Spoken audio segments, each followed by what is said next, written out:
So I went on and flipped one by myself, and it worked out in the flip. So I will flip it now together. Let's see.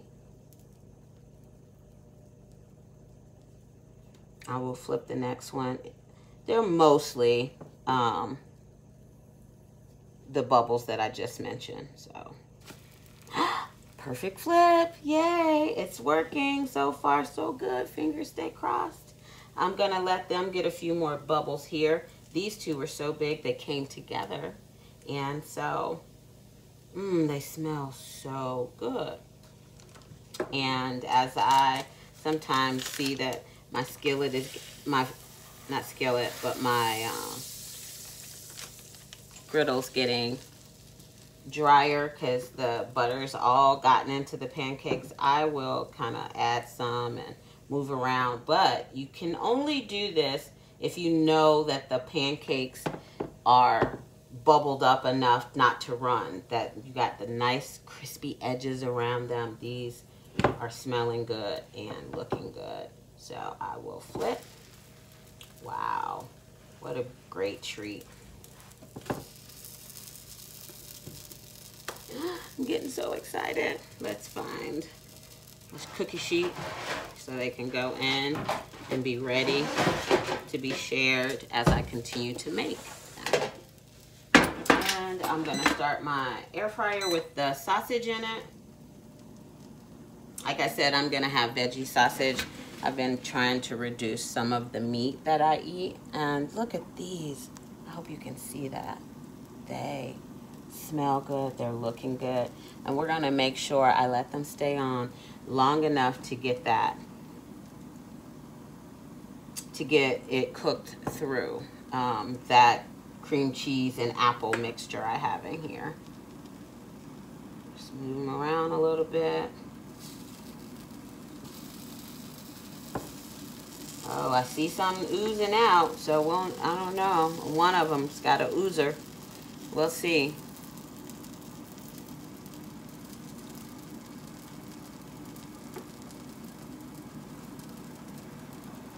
I'm gonna get a knife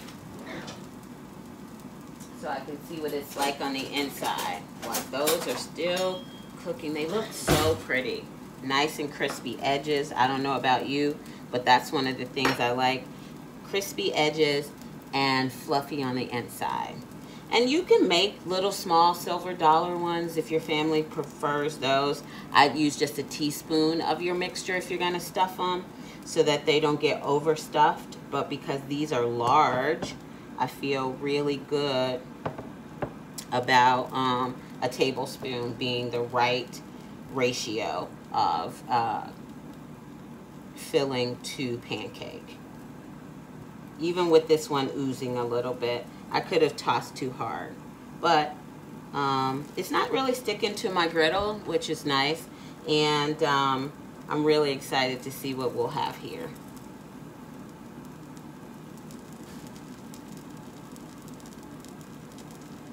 Okay, I'm gonna take the first one off. And before I cut into it and we see what it's doing, we're gonna let it sit to set up a little bit. And then I'm gonna add, while we're waiting for that,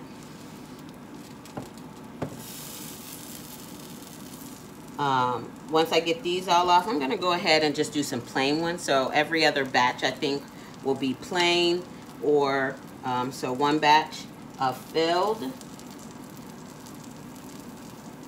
and one batch of just regular. So I think they've set up nicely, all of them. I'm gonna go ahead and take them off.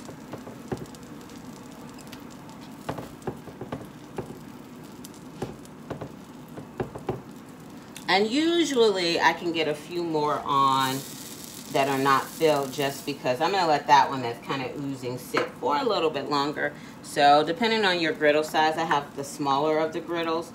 I can get about 6 of these pancakes of the regular unfilled or stuffed, as I was calling it. So we're gonna go ahead and let the oozer come off. Be careful, don't burn yourself. So I got the oozer off onto the onto the baking sheet, and we'll check on them in just a minute to see how they did. And this batter makes a lot. So if your kids love pancakes, or you love this home cooked kind of thing every day, you make these up.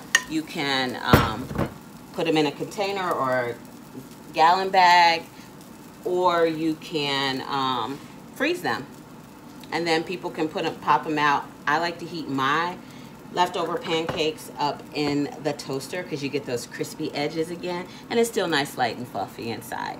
So let's go to our pancakes that we just made here. All right, bear with me. And I'm gonna cut into the first one I took off, and let's see what it's doing.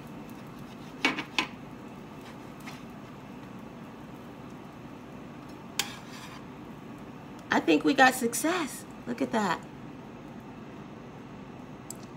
I think so. Now, the proof is in the taste, right? So I'm gonna make a little mess on my pan here. And I just cut into it. And we're gonna see.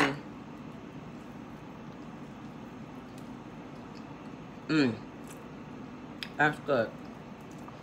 And then I'm gonna do a little bit of syrup, which I don't usually have the syrup on my stuff, but here we go. Let's see.